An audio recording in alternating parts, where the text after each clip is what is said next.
but we got to look at the reality of the situation. Okay. So first thing you need to talk about really quickly is copyrights. All right. What is a copyright? Copyright is an intellectual property law that protects original works of authors. Okay. It protects books. It protects videos. It protects music. In this context, we're going to talk about music. Okay. Now, what's the purpose of getting a copyright? All right. It's control. It's like having a house.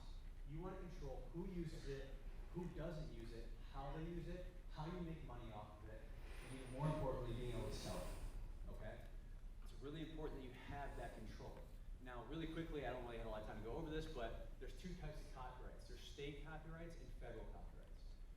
We're not going to talk about state copyrights because as soon as you make any sort of a song, for example, you automatically have poof magic. You have a state copyright. But the reality is it provides no protections.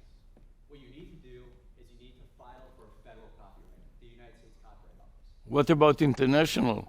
International, I mean, it just depends. Every country has their own copyright laws. They all pretty much follow the U.S.'s.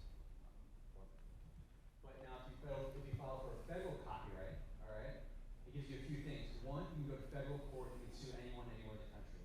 If they use your music without permission, that's copyright infringement. They use your music without your permission. Okay? The other thing it gives you is something called statutory damages. If someone uses your music without your permission, you can automatically get up to $30,000 from them without having to prove that you were damaged in any way. And if you show it's willful, you can get up to $250,000 in damages. This country protects its creators, and that's really good.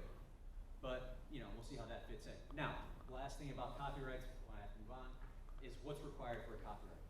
One, you need an author, right? Two, it needs to be original. That means it's independently created by the author. Three, it needs creativity, a minimal amount of creativity. The bar is just so low it's ridiculous. It needs to have some creativity. The last part is it needs to be fixed in a tangible medium of expression. It needs to be written, it needs to be recorded, however, it needs to end up on something, okay? Now, so what are the issues with an AI music? One is, who's the author? If you are using AI and it makes you a song, are you the author? Is the AI the author? Okay? The next part is there's an ongoing trend of, and we've talked about this, using people's vocals, artists' vocals, and making songs out of it. There's something called name, image, and likeness rights. And if you use someone's name, image, and likeness, it's a different law than copyright. If you use it to make money, you can get sued for that. And the last part, and Leslie kind of stepped on it a little bit, was input for AI. How does AI make music? You have to teach it. So what these companies are doing